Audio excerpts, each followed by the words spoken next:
Bonjour à tous, merci beaucoup de me rejoindre sur les chaînes Julien Didier Garofalo. Je voudrais donc vous confirmer donc la naissance de Odyssée et de VK puisque je m'agrandis afin de faire passer l'information beaucoup plus forte, mais surtout pour contrer, comme vous le savez tous, la censure qui est de plus en plus forte. Aujourd'hui, je vais donc parler de plusieurs sujets, mais tout d'abord, vous êtes très nombreux à me demander des nouvelles et aussi à Frédéric Chaumont, notamment qui est sur la chaîne Agora TV et Jasper Madère, des nouvelles du docteur, ou plutôt, pardon, du professeur Jean-Bernard Fortillan. Je vais donc laisser la parole à Frédéric Chaumont qui va vous donner des nouvelles, mais surtout les coordonnées. Nous sommes totalement sans nouvelles de notre ami le professeur Jean-Bernard Fortillan. Nous n'avons pas eu de nouvelles non plus de la part de son épouse. Je voudrais toutefois remercier toutes les personnes qui le soutiennent et qu'elles sachent que nous vous tiendrons informés des suites des événements. Merci pour vos écrits. Je vous invite à lui écrire à la prison de la santé. Vos encouragements et vos prières constituent le meilleur soulagement qu'il puisse avoir en ce moment. Merci Frédéric pour ces nouvelles. Et nous vous apporterons au fur et à mesure des nouvelles du professeur Jean-Bernard Fortillan. Comme vous l'a dit Frédéric, ce n'est pas facile et je vais essayer moi-même de prendre un rendez-vous pour aller le voir, donc auprès du juge d'instruction en charge du dossier. Je voudrais donc revenir un instant sur les attaques contre les francs-maçons et notamment des francs-maçons qui sont en poste en principauté de Monaco, mais aussi sur des francs-maçons en France et comme je vous l'ai promis, où il va y avoir de l'ambiance ce soir, préparez-vous parce que ça va être du très lourd qui sort de ma bouche.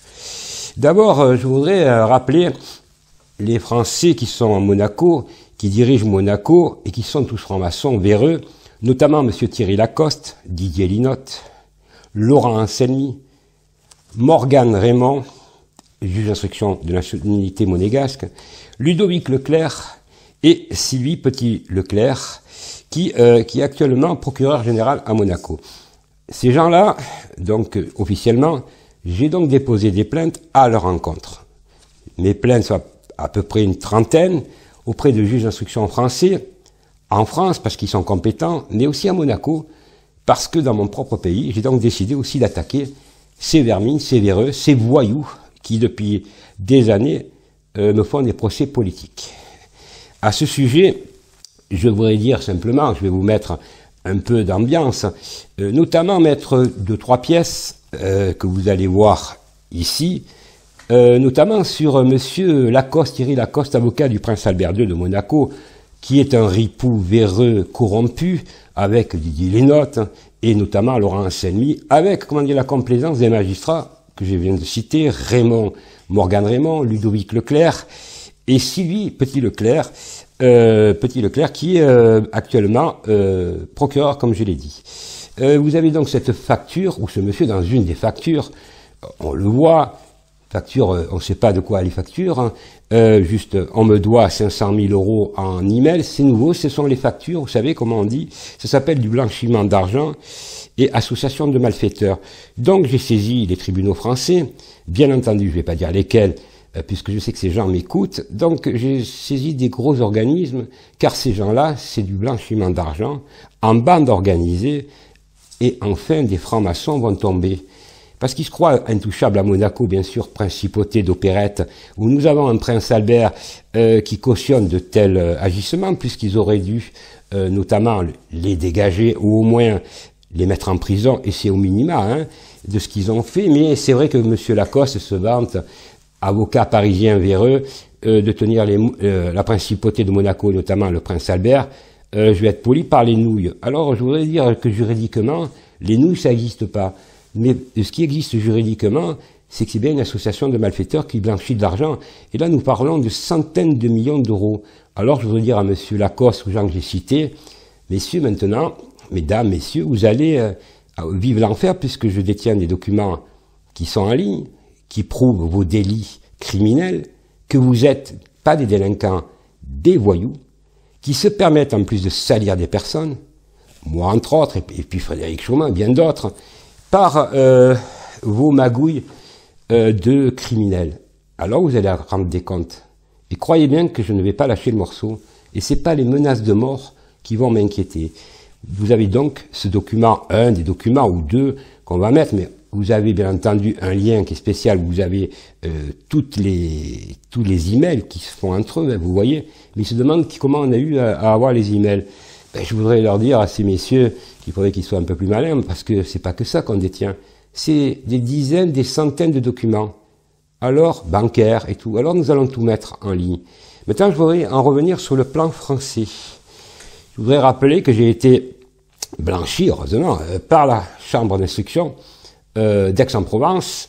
D'ailleurs, la presse, vous allez avoir l'article, mais en même temps, vous aurez aussi l'arrêt entier. Pourquoi on m'a donné raison et pourquoi on a refusé mon extradition en principauté de Monaco. Tout simplement, la principauté de Monaco, je ne voudrais pas faire un cours de droit à certains, mais certains en ont besoin pour leur rafraîchir la mémoire. La principauté de Monaco a signé, comme la France, la Convention européenne des droits de l'homme, notamment la liberté d'expression. Et la liberté d'expression, c'est pareil, c'est les mêmes critères en principauté de Monaco qu'en France. Donc, elle a jugé, bien entendu, que je n'avais pas fait de diffamation, rien du tout. Tous les chefs d'inculpation qu'ils avaient inventés à Monaco ont été balayés. Mieux encore, ils ont prouvé, la chambre d'instruction, qui manquait dans le dossier du mandat d'arrêt qui demandait, non, ça rigolait, plusieurs documents, notamment un document de Madame Sylvie Petit-Leclerc.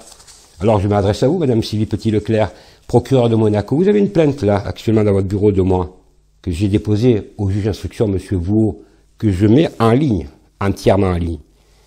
Madame, si vous couvrez les agissements mafieux de ces gens-là, croyez bien, parce que vous allez avoir ma vidéo, puisque j'ai votre email, que j'ai déjà saisi le gouvernement français pour une enquête. Pour un, vous révoquer, et deux, vous faire un procès, et trois, vous faire mettre en prison. Parce que là, vous couvrez des agissements criminels. Je crois très clair. Quant au juge d'instruction, M. Raymond et M. Leclerc, qui se sont gargarisés de vouloir ma peau dans un mandat d'arrêt, il y a des plaintes contre vous aussi. D'ailleurs, c'est dans la plainte que je joins, vous avez sur l'écran. Voilà, des plaintes comme ça, j'en ai déposé dans toute la France, même en principauté de Monaco, parce que j'ai peur de rien. Mais je voudrais dire aux francs-maçons, ceux qui me menacent, attention, c'est un avertissement que je vous lance. N'allez pas trop loin dans les menaces. Car, vous savez, menace de mort, je parle, puisqu'il y a une plainte. Je l'ai là, la plainte. Elle a été reçue. Je ne la montrerai pas, par correction vis-à-vis d'un juge d'instruction. Elle a été reçue pour menace de mort. Alors, si vous vous amusez à me toucher, mes amis répondront. J'espère que mon message est clair. La racaille, nous employons les mêmes méthodes que les racailles. Ça s'appelle de la légitime défense. Ensuite, je vous ai promis la cerise sur le gâteau, mais la Français. C'est-à-dire que c'est les Français, ils font des délits en principauté de Monaco criminels, bien entendu, avec la caution du prince Albert. S'il y avait le prince régné, ces gens-là n'auraient pas leur place, ils n'existeraient même pas. C'est vrai que depuis que nous avons le prince Albert à Monaco, nous avons droit à une mafia sans précédent russe, franc-maçonne, blanchiment d'argent. Quel beau pays, ouais, quel beau pays de criminels. Pauvre prince Albert. Son père, c'est vrai, disait que c'était un âne, mais c'est plus que ça, c'est un dangereux personnage. Alors, en ce qui concerne le volet français, mesdames et messieurs, c'est très simple. Pour qu'on comprenne bien que je rigole pas, j'avais averti que j'avais la liste des 160 000 francs-maçons, plus la comptabilité du Grand Orient. Alors ce soir, pour donner un peu d'ambiance, je vais vous mettre 2-3 documents. Ça, c'est rien. 2-3 documents avec des noms, des emails, et une carte, vous savez, une carte du monde, rien que comme ça. Mais on la fera que sur l'Afrique, peut-être, ou 2-3 cartes. Et vous allez voir que la franc-maçonnerie française travaille avec la franc-maçonnerie étrangère, mieux, africaine. Alors, excellent, surtout quand on sait qu'en Afrique, ils meurent de faim. Mais pas les francs-maçons, ils meurent pas de faim. Hein. Donc, vous allez avoir des noms. Mais je détiens des dizaines, écoutez bien, milliers de documents internes. Alors, je dis au Grand Orient de France, vous n'avez plus votre place. Vous êtes des criminels. Vous avez ruiné la France. On nous retrouve même des hommes politiques, là, tous ceux que vous avez au pouvoir. ceux qui vous empêchent de vivre, ceux qui vous empêchent tous les jours d'avoir un espoir pour vos enfants, ceux qui vous donnent des leçons de morale. On le sait, M. Castex, grand leçon, avec M. Véran, j'emploierai pas les mots, car vous savez très bien que sinon je vais être censuré. Donc ces gens-là, ils nous font ils donnent la peur, et eux, ils dansent sur la table. Par exemple, les restaurants clandestins, eux ils y vont. Journalistes, BFM, tout ça, c'est pas eux, c'est pas grave. Monsieur Castex, pas grave, lui, hein. Peut manger avec 200 personnes autour, se choper, on va dire, le X, et après encore vous donner des leçons de morale à nous dire à vous, attention, hein, si vous faites pas ça, eh ben vous sortez plus, hein. Mais en même temps aussi dire à des salariés, des millions de salariés, tellement qui m'ont appelé, dans la détresse, et ça fait pas des blagues, de dire, ben voilà, vous n'avez plus le droit de salaire, on vous coupe les contrats, et vous mangez quoi? Des cacahuètes. Mais par contre, eux, ils ont le droit. Ils vont les banquer. Champagne. Eh oui. Alors, si vous n'avez pas compris où ils veulent en venir, mesdames et messieurs, c'est qu'alors, vous avez du caca dans les yeux. Mais je pense pas que vous avez du caca dans les yeux. Maintenant, il va falloir se réveiller. Regardez ce qui se passe.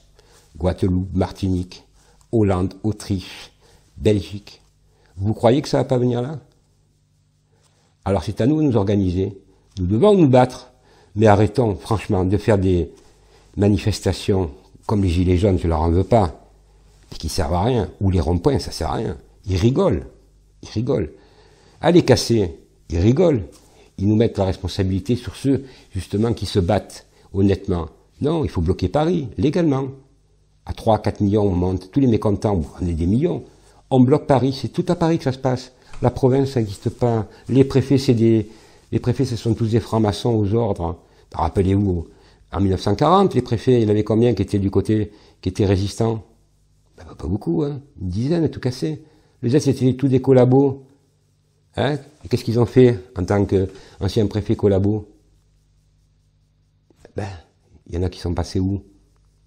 On les a fusillés, dans les chambres à gaz. C'est ça la vérité. Et vous voulez qu'on en revienne là? Vous croyez qu'ils vont continuer qu'on va être libre? On n'a plus de liberté. Alors, autant mourir sur le champ d'honneur que mourir corps, hein, je vous le dis, hein, et traître. Parce que nos parents, nos grands-parents, moi je suis bien passé par là, je suis monégasque, mais mes parents, mes grands-parents, du côté paternel, ils sont tous français, 99% de ma famille est française, ils sont tous morts. Mais pas morts pas en tant que, non, en tant que résistants, c'est toute la différence. Voilà. Alors j'espère, mesdames et messieurs, que vous allez me rejoindre, moi et d'autres personnes, parce que je suis pas seul, mais qu'on va faire donc un grand mouvement, pas un conseil national de transition pour dire que c'est une transition, conseil national de résistance à l'oppression. Il n'y a pas de droite, de gauche. Il n'y a plus à dire si, ça, oh là là, ils font les choses illégalement. Nous le savons, c'est des menteurs. Menteurs. Un franc-maçon, c'est quoi un franc-maçon en définition? Menteur, c'est un cafard qui veulent nous éliminer. Les cafards, il faut les écraser, ils se reproduisent. Il faut interdire la franc-maçonnerie. C'est eux qui ont ruiné la France. C'est eux qui ruinent le monde. C'est eux qui détiennent le monde. Et c'est eux qui veulent nous éliminer. Parce que vous croyez quoi? Qu'ils veulent qu'on reste sur Terre? Avec tout ce qui se passe? La manipulation? Alors, j'espère je sais que la plupart vous êtes tous éclairés, vous me suivez, passez le message. N'oubliez pas, parce que maintenant il y a VK, vous m'avez tellement demandé d'aller sur VK, Odyssée, et aussi vous avez donc Frédéric Chaumont aussi qui, lui, est un spécialiste, je vais pas dire le mot, des choses qui sont interdites sur YouTube, donc d'aller voir sur Agora TV, et vous allez voir que j'ai vu sa dernière vidéo, c'est canon. Voilà, puis il y en a d'autres aussi, il n'y a pas que nous, mais maintenant il faut se rassembler, parce que tous les jours on va pas nous refaire, nous, les youtubeurs ou ce que les lanceurs d'alerte, tous les jours nous dire, ça va pas durer longtemps l'histoire, parce qu'à chaque fois qu'on parle, ils resserrent la vis, et puis un jour, ils vont tellement resserrer la vis qu'on pourra même plus vous faire de vidéo, parce qu'ils auront coupé les ondes. Donc avant qu'ils coupent les ondes, qu'on a encore la chance, qu'on peut encore vous passer des messages, allons-y. Alors Noël, moi je veux bien, mais là, c'est pas Noël qu'il faut penser. Il y a des gens qui pensent, oh là là, on va pas manger en famille. Moi je préfère manger tranquille toute l'année que, laisser passer ces choses très importantes qui est l'avenir du monde, de la civilisation, et des voyous en profiter. Vous croyez que le premier des problèmes, c'est Noël? Le premier des problèmes, c'est notre survivance. C'est notre droit. Notre droit, ça s'appelle la liberté d'expression. Qu'on soit de droite, qu'on soit de gauche, dans le respect de chacun. Alors à vous tous, ce soir, c'est une vidéo qui me semble normale pour moi, parce que ça fait 30 ans que je me bats. Et puis je voudrais terminer simplement à dire à tous, à ces quelques guignols, s'ils sont quelques, heureusement, qui m'attaquent avec la complicité des autorités monégasques, franc-maçonnes et françaises, que pour me déstabiliser, il faut être fort. Ceux qui ont voulu la guerre vont l'avoir, mais ils l'ont déjà. Car je rappelle qu'il y a des magistrats honnêtes, pas la 17e chambre, la 6e chambre, et que donc vous avez l'arrêt qui est rendu, m'a donné raison contre l'État monégasque. Je respectais la liberté d'expression comme je l'ai toujours fait. Mais lisez bien, parce que vous avez mon cursus universitaire, pas un cursus que... Hein, et je tenais à confirmer, puisque je passe le concours d'avocat dans les 3-4 mois, puisque je suis inscrit à l'IEG, donc j'attends et j'espère que je vais réussir. Voilà, ça m'étonnerait que je loupe, mais dans la vie, on ne sait pas. J'ai tellement d'expérience, mais l'expérience ne veut pas dire grand-chose quand on est dans un concours, puisque nous serons à peu près, je crois, sur Nice 500, et qu'ils en prennent entre 30 et 50. Voilà, donc il faut être les meilleurs. Et là, moi, je me bats contre les jeunes, vous voyez. Les jeunes, ils ont tous 24, 23, donc les mecs de mon âge, il n'y en a pas, il n'y en a qu'un. Hein. Un vieux gaga qui est en plein milieu de concours, c'est moi. Mais au moins, j'y vais, moi. Voilà. En tout cas, merci à tous pour la confiance que vous m'accordez, et surtout, ne lâchez rien. Lâchez rien parce que c'est pas le moment. Si on lâche, ils nous exterminent. Et le mot exterminer est encore gentil. Merci à tous, bonne soirée, bonne journée, et à très bientôt dans d'autres vidéos ce soir. Merci.